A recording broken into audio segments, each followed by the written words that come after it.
Selamat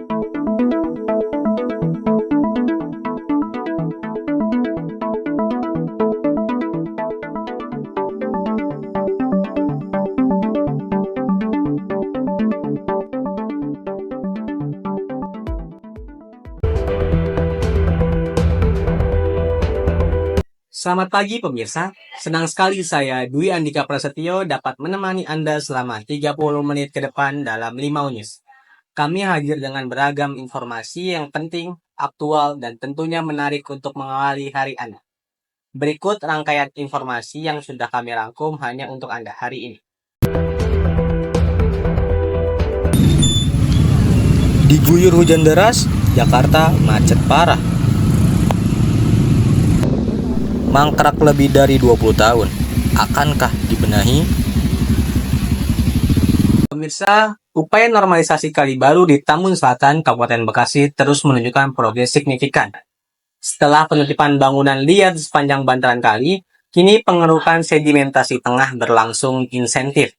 Untuk informasi selanjutnya, kita bergabung dengan rektor kami, Dika, yang berada di lokasi. Halo Dika, bagaimana perkembangan terkini di sana? Baik pemirsa, dengan saya Dwi Andika Prasetyo. Saat ini saya sedang berada di wilayah Kalibaru, Tambun Selatan, Kabupaten Bekasi, Jawa Barat. Normalisasi kali yang dilakukan pemerintah Kabupaten Bekasi kini sudah memasuki tahap selanjutnya. Setelah dilakukan penertiban bangunan liar secara bertahap, pemerintah Bekasi tengah melakukan upaya pengerukan dasar kali untuk membersihkan dasar kali dari tumpukan sampah dan material endapan yang membuat kali ini menjadi dangkal. Penyebabnya sehingga ketika musim penghujan tiba, air akan menjadi menaik dan menyebabkan banjir yang cukup parah. Di belakang saya pemirsa, terdapat sebuah alat berat yang sedang bekerja untuk membersihkan dasar kali dengan mengangkat tumpukan sampah dan material endapan yang telah ada selama bertahun-tahun. Proses ini merupakan bagian dari program revitalisasi pemerintah Kabupaten Bekasi untuk mengatasi banjir yang kerap melanda wilayah ini.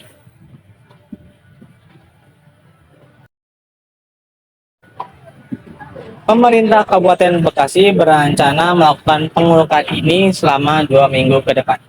Setelah itu akan dilakukan pemasangan dinding beton untuk memperkuat struktur bangunan yang ada di pinggir-pinggir kali ini supaya tidak terjadi tanah longsor. Itu saja yang bisa saya laporkan dari Kalibaru, Tambun Selatan, Kabupaten Bekasi, Jawa Barat. Limau News melaporkan.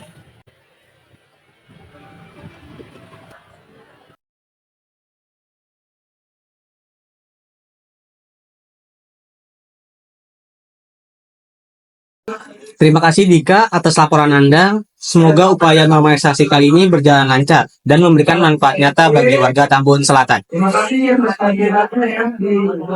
Pemirsa, kemacetan kembali melanda sejumlah ruas jalan ibu kota. Hujan deras yang mengguyur Jakarta sejak sore hari menyebabkan lalu lintas lumpuh di berbagai titik.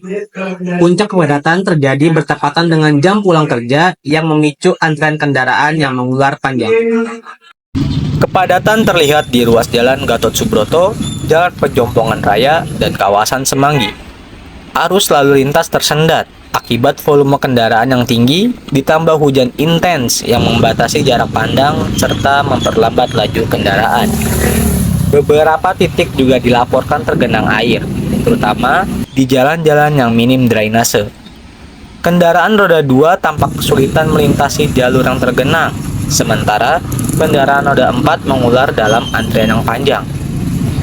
BMKG sebelumnya telah mengeluarkan peringatan potensi hujan lebat disertai angin kencang di wilayah Jabodetabek, wilayah Jakarta Selatan, Jakarta Pusat, dan sebagian Jakarta Utara menjadi area yang paling terdampak. Hingga pukul 8 malam ini, kepadatan masih terjadi di beberapa titik jalur utama. Hujan yang belum sepenuhnya reda menambah tekanan terhadap kondisi lalu lintas yang sudah padat sejak sore. Warga dihimbau tetap berhati-hati dalam berkendara dan sebisa mungkin menghindari jalur-jalur yang rawan banjir. Pemerintah diharapkan terus menyiagakan infrastruktur dan sistem pengelolaan lalu lintas yang tanggap terhadap cuaca ekstrim. Pemirsa, pemerintah Provinsi DKI Jakarta merencana menata ulang tiang-tiang mangkrak proyek monorail di Jalan Rasuna Said. Tiang-tiang yang sudah terbengkalai sejak tahun 2007 itu akan disulap menjadi taman kota. Langkah ini dilakukan untuk memperbaiki estetika kawasan sekaligus menambah ruang hijau di tengah kepadatan ibu kota. Tiang-tiang beton besar ini telah berdiri di Jalan Rasuna Said hingga Senayan selama hampir 2 dekade. Awalnya dibangun untuk proyek monorail pada tahun 2004. Namun, proyek ini resmi mangkrak sejak tahun 2007 akibat persoalan pendanaan dan legalitas. Mangkraknya proyek ini menyisakan pemandangan tak sedap di jantung kota Jakarta.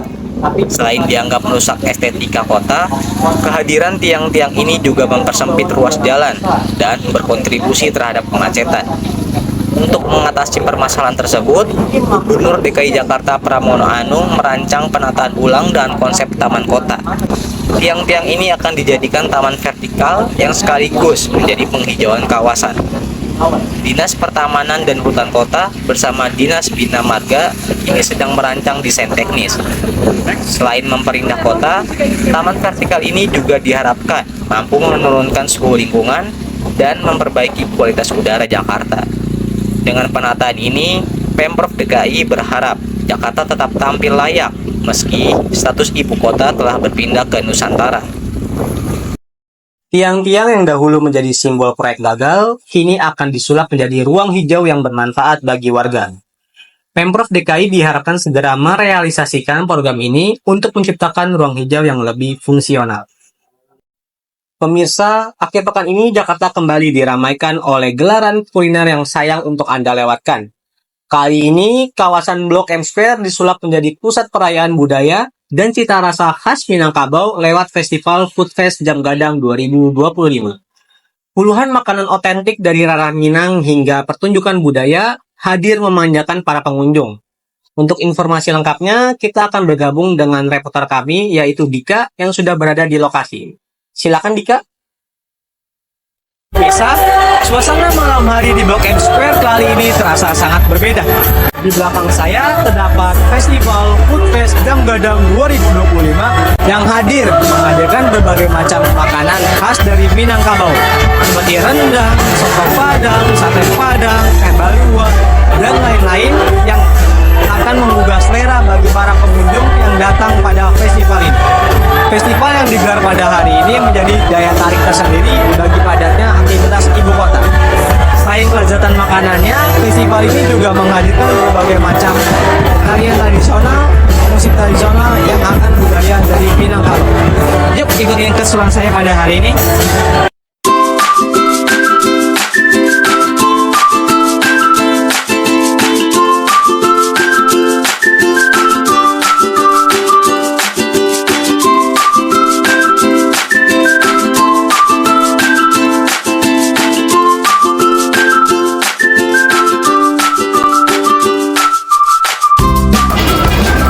Baik pemirsa, kali ini saya akan mencicipi minuman khas dari Minangkabau, yaitu teh balua Balimba.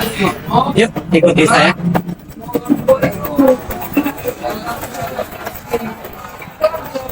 Baik pemirsa, saya akan mencicipi minuman khas dari Minangkabau ini.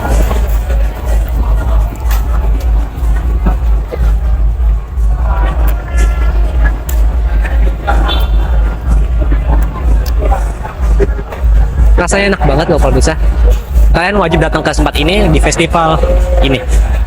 Dan tentu saja pemirsa, festival ini tidak hanya sekedar memanjakan lidah saja, akan tetapi sebagai ajang untuk memperkenalkan budaya dari Minangkabau kepada generasi muda. Festival Food Fest Jam Gadang 2025 yang diselenggarakan di Blok M akan berlangsung hingga akhir pekan ini.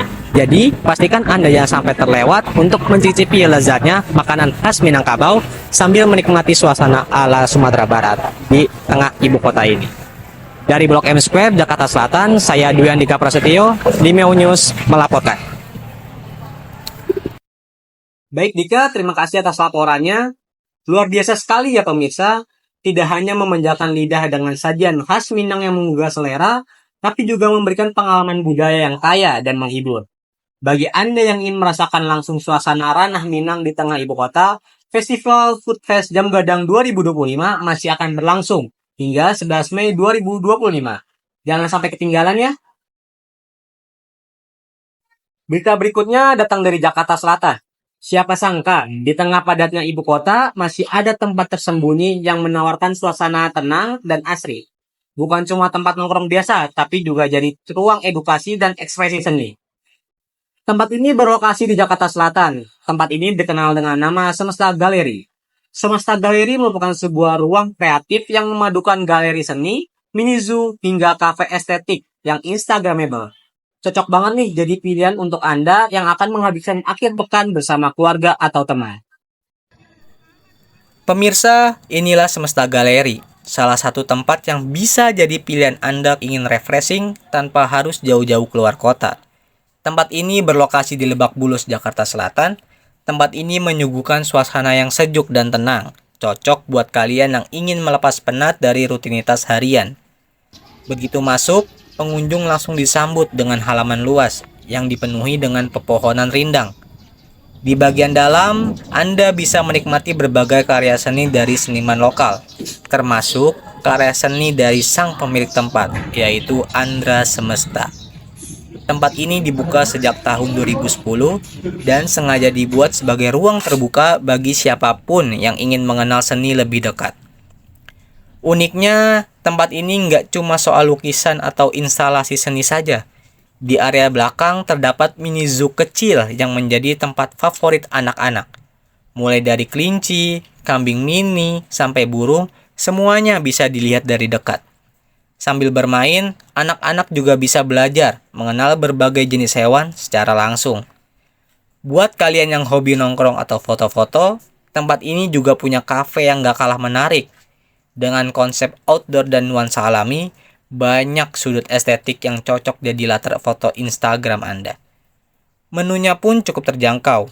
Mulai dari Rp15.000 saja, Anda bisa menikmati minuman segar sambil duduk santai. Semesta Galeri buka setiap hari Selasa sampai Minggu, dari jam 10 pagi sampai jam 5 sore. Dan yang paling penting, tempat ini tidak dipunguti biaya, alias gratis. Pemirsa, itulah tadi cerita menarik dari Semesta Galeri, ruang seni sekaligus tempat rekreasi yang menyegarkan di tengah hiruk-pikuk Jakarta. Tempat ini membuktikan bahwa edukasi, seni, dan hiburan bisa berpadu dalam satu ruang yang ramah keluarga dan terbuka untuk semua. Berita selanjutnya pemirsa datang dari dunia olahraga. Real Madrid dipastikan melaju ke perempat final Piala Dunia Antar Klub 2025 usai melakukan Juventus 1-0 di Florida. Gonzalo Garcia jadi penentu kemenangan lewat gol sundulannya di babak kedua. Real Madrid melangkah mantap ke perempat final Piala Dunia Antar Klub 2025 usai menumbangkan Juventus dengan skor tipis 1-0. Laga yang digelar di Hard Rock Stadium ini berlangsung sengit sejak menit awal. Kedua tim saling jual beli serangan, namun penyelesaian akhir yang kurang maksimal membuat babak pertama berakhir tanpa gol. Memasuki babak kedua, Madrid tampil lebih agresif. Upaya tersebut akhirnya membuahkan hasil di menit ke-63. Gonzalo Garcia, striker muda Los Blancos, menjadi pahlawan bagi Madrid lewat sundulan kerasnya.